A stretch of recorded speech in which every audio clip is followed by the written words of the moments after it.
அன்பு தேவ பிள்ளைகளே, இயேசுவின் நாமத்தில் உங்கள் அன்போடு கூட வாழ்த்துகிறேன். நம்முடைய ஆண்டவரை துதிக்கலாமா?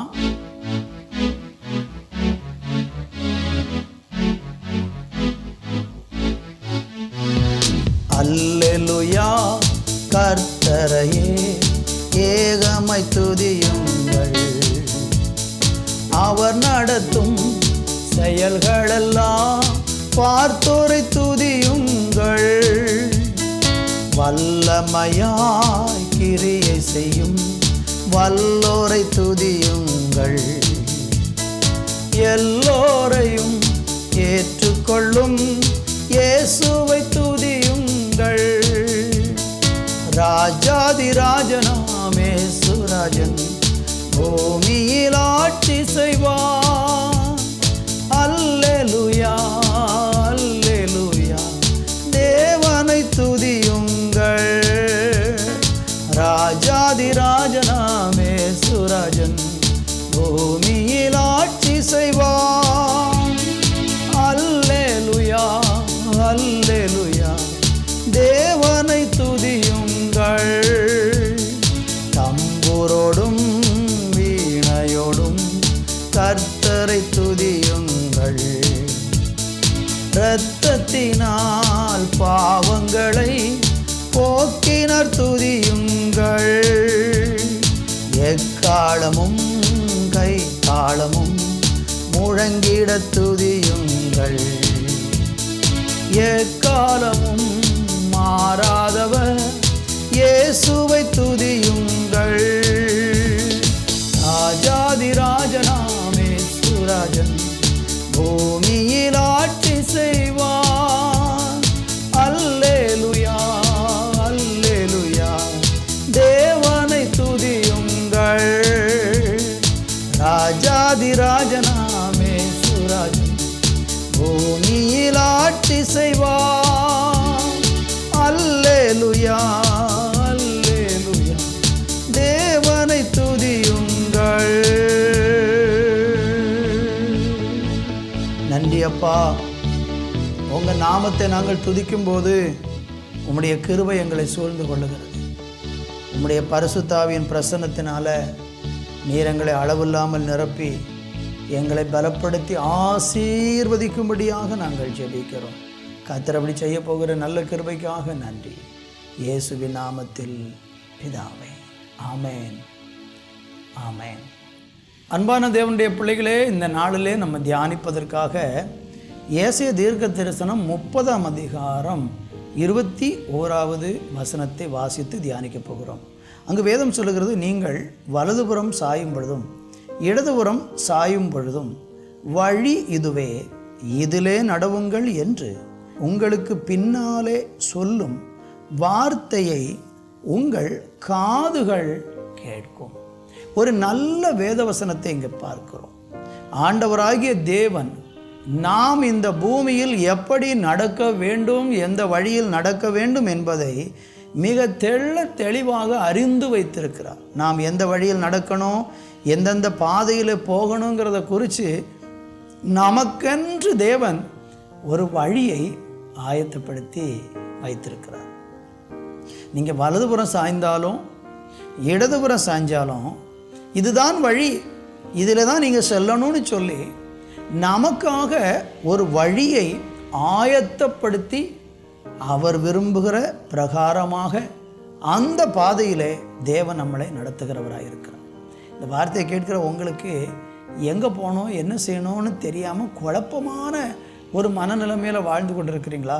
வேலையை குறித்து, குடும்பத்தை குறித்து, பிள்ளைகளை குறித்து, எதிர்காலத்தை குறித்து என்ன செய்யலாம் என்று தெரியாமல் இன்றைக்கு மிகவும் குழம்பி போய் முன்னே போவதா பின்னோக்கமாய் போவதா எத்திசைக்கு போவது என்று குழப்பமான நிலையில் இருக்கீங்கன்னா உங்களை வழிநடத்த தேவன் உங்கள் முன்னால் போவேன்னு வாக்கு பண்ணுறார். இந்த வார்த்தையை நான் உங்களுக்கு தீர்க்க தரிசனமாய் சொல்ல விரும்புகிறேன். இஸ்ரவேல் மக்கள் செங்கடலுக்கு சமீபமாக வந்து நின்றபோது முன்னே போகவா பின்னே போகவா வலது இடதுபுறம் போகவா என்று திசை முட்டி நின்று கொண்டிருந்த போது கர்த்தராகிய தேவன் மோசேக்கு சொன்னார், உன் கையில் இருக்கிற கோலை சமுத்திரத்துக்கு நேராக நீட்டு என்று சொன்னபோது ஆண்டவராகிய தேவன் அவனுக்கு செங்கடலின் நடுவாக ஒரு வழியை திறந்து கொடுத்த தெய்வம். என் அன்பு சகோதரனே, இந்த வார்த்தையை கேட்டுக்கொண்டிருக்கிற உனக்கு தீர்க்க தரிசனமாக கர்த்தர் சொல்லுகிறார், நீ அறியாத அற்புதமான வழியிலே உன்னை ஆச்சரியமூட்டும் விதத்தில் நடத்த போகிறார். யோசுவாவின் புஸ்தகத்திலே 3ஆம் அதிகாரத்திலே 4வது வசனத்தை வாசிக்கும்போது அங்கே ஆண்டவராகிய தேவன் யோசுவாவுக்கு சொன்ன ஒரு அழகான வார்த்தையை நான் வாசிக்க விரும்புகிறேன்.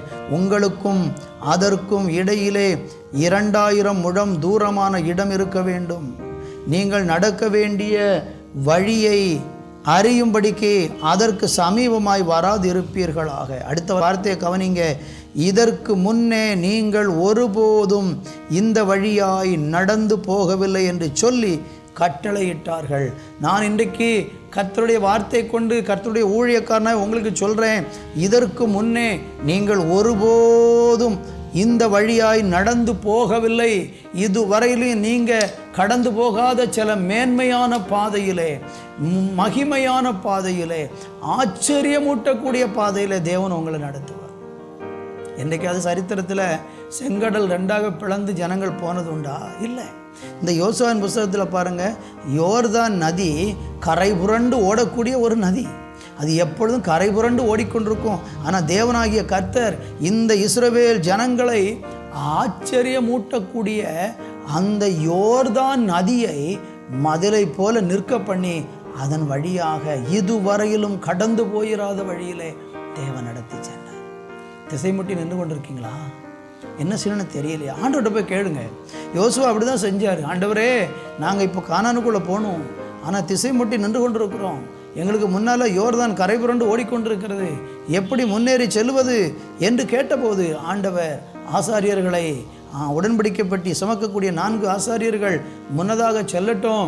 அவங்க முன்னாக போகும்போது 2000 முழம் இடைவிட்டு நீங்கள் ஸ்தோத்திரம் போங்க, உங்களுக்கு இந்த செங்கடல் 2ஆக பிரிய பண்ணுவேன் என்று ஆண்டவர் அவங்களுக்கு சொன்னார்.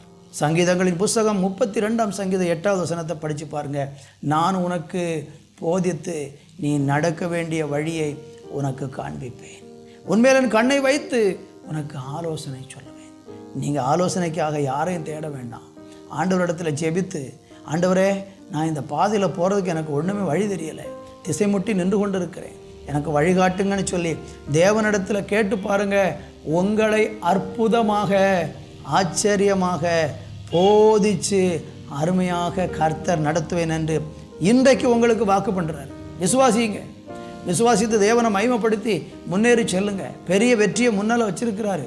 உங்கள் முன்னால் யோர்தான் நிற்க முடியாது, உங்கள் முன்னால் செங்கடல் நிற்க முடியாது.